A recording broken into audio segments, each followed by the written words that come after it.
Oke lur, bismillahirrahmanirrahim. Assalamualaikum warahmatullahi wabarakatuh. Assalamualaikum semuanya, saudaraku dimanapun berada, muslimin dan muslimat. Berjumpa kembali dengan saya Ahmad Bay Channel. Oke lur, istiqomah seperti biasa. Semoga kita selalu dalam perlindungan Allah Subhanahu wa Ta'ala dari segala macam bencana, dari malapetaka, dan juga diberikan rezeki yang halal dan barokah dunia akhirat, amin amin ya rabbal alamin. Oke, santai-santai dulu sambil melihat pemandangan di depan, sambil lalu kita menunggu kedatangan beliau yang insya Allah tak akan lama lagi karena goro-goro atau kekacauan, kerusuhan dan kepanikan insya Allah nggak akan lama lagi itu akan terjadi. Yang nggak tahu goro-goro ini penyebabnya apa, apakah perang dunia ketiga dimulai atau yang lainnya, Allahu a'lam. Tapi rasanya goro-goro ini sebentar lagi kekacauan, kisruh di mana-mana, demo di mana-mana. Pokoknya itu hampir seperti kejadian tahun 98. Seperti itu lur, 98 itu kan tahu sendiri ya kan, krisis sebelum krisis moneter itu, dimana semuanya kacau. Jakarta di mana-mana ya kan, Makassar, terus Surabaya mungkin ya terjadi. Kalau saya nggak tahu juga, waktu itu saya ada di mana ya, kerja itu barangkali itu, kalau nggak salah, kerja di ruangan di gudang, jadi nggak dengar apa-apa, nggak taunya di televisi. Ya waktu keruntuhan dari Presiden Soeharto itu, krisis moneter itu ya kan dimulai.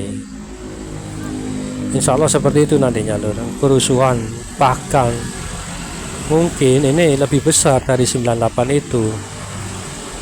Goro-goro ini penyebabnya ya mungkin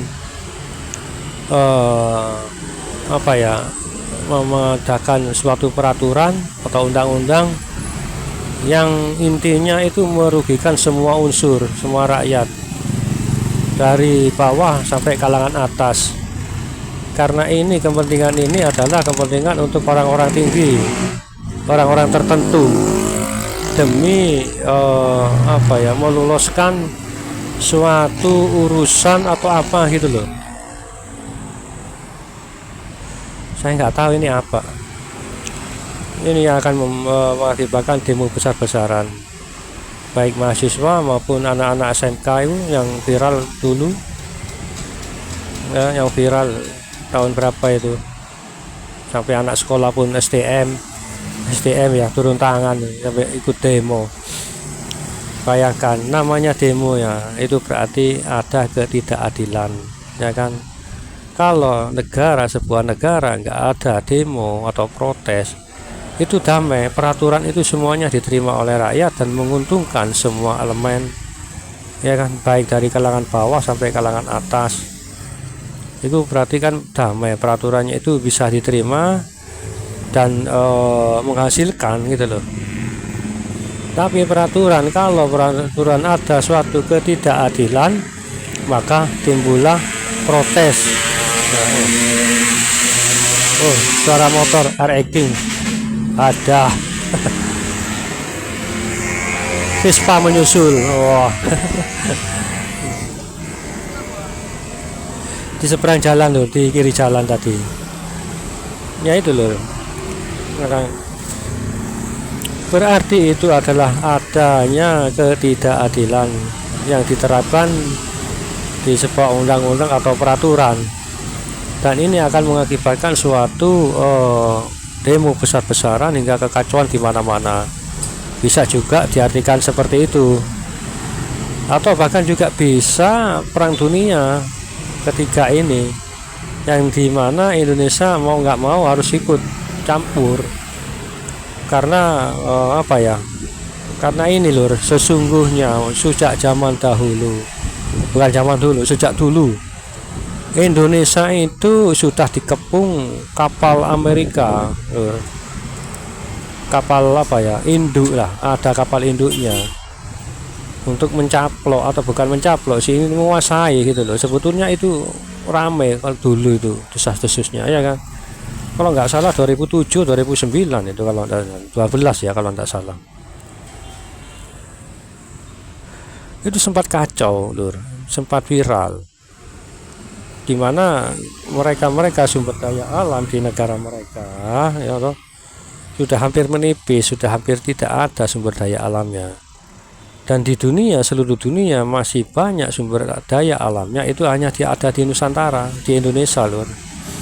Maka dari itu banyak negara yang ikut ya toh, Amerika ini. Bahkan di balik Amerika ini ada Eropa, tentunya Amerika yang ikut andil. Sebetulnya kan sempat ramai, bahkan moncong-moncong meriam mereka pun mengarah ke Nusantara dulu itu, yang sempat viral tapi oleh berita nasional ditutupi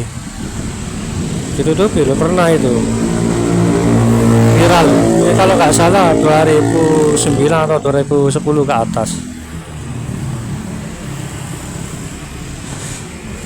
Bahkan apa ya, waktu itu ya ramai, cuma ya hanya segelintir orang yang tahu karena nggak diekspos oleh berita gitu loh. Kalau diekspos kan bikin khawatir. Itu sudah mengarah meriamnya, moncong meriamnya sudah mengarah ke Nusantara semuanya lur itu loh. Tapi apakah hingga saat ini terjadinya seperti pemerintah seperti ini akibat dari itu? Kalau alam bisawab, tahu kan yang saya maksud. Nah ini mungkin ini perangnya, ini nanti perang dunia ketiga ini pemicunya nanti goro-goro. Karena yaitu sumber daya alam Nusantara diperebutkan semua negara. Karena daya sumber alam di negara-negara lain pun sudah hampir habis. Bahkan Arab Saudi pun mengatakan 2030 atau berapa itu cadangan minyak pun sudah habis. Makanya sekarang negara Arab Saudi itu membangun di padang pasir, membangun sebuah kota itu loh. Ada itu berita di YouTube, untuk menarik investor ya kan. Itu bahkan padang pasir pun disulap menjadi hijau, sebuah kota, ada rumputan, ada gedung, ada sungai mengalir ya, seperti itu loh. Arab pun bahkan cadangan minyak pun sudah hampir habis gitu loh. Maka dari itu Nusantara ini alhamdulillah pemerintah kita masih berjuang atau mati-matian di balik itu. Tapi ya Allah alam juga, dari segi lain juga Allah alam. Tapi sampai saat itu hingga moncong meriam nggak terjadi. Mungkin diplomasi pemerintah kita atau apa, Allah alam juga, hingga membatalkan niatnya mereka gitu loh. Sempat ramai kok, bahkan mereka beralasan latihan seperti itu, latihan tempur. Indonesia ini Nusantara itu loh, siap dicaplok oleh negara manapun. Karena sumber daya alam di sini ini nomor satu di dunia, apapun ada di sini. Emas, nikel, terus apa lagi, tembaga, timah, minyak ini sebetulnya banyak loh itu loh. Tapi yaitu namanya Pertamina menaikkan harga BBM masih saja terus merugi. Kabarnya tetangga kita Malaysia menurunkan harga minyaknya itu malah masih untung gitu loh. Entah kenapa dengan negeri kita ini loh, semuanya merugi, baik PLN ataupun Pertamina, semuanya merugi. Ada apa di balik itu gitu loh. Susah ya untuk mencelah seperti itu. Makanya timbul goro-goro ini untuk merubah semua sistem nantinya beliau ini gitu loh. Bukan mengganti tapi merubah semuanya. Sistemnya yang dengan adil dan makmur, dengan adil, dengan sejahtera lah untuk rakyat ya kan semuanya ini milik rakyat atau pemerintah atau DPR kan dipilih oleh rakyat untuk mengelola, untuk memimpin mereka gitu loh, bukan untuk semena-mena mengambil hak kita, bukan sebetulnya ya kan. Kita memilih wakil-wakil itu untuk mengatur kita gitu loh, mempercayakan kepada mereka kita itu. Tapi mereka menyalahgunakannya ya seperti itu, ya repot juga ya kan, demi kepentingannya mereka.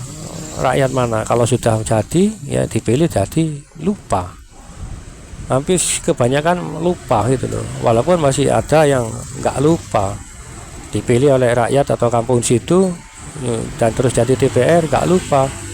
Nah itu hebatnya, nggak lupa itu membangun apa yang dibangun di daerah tersebut yang dipilih, pembangunan lah istilahnya ya kan.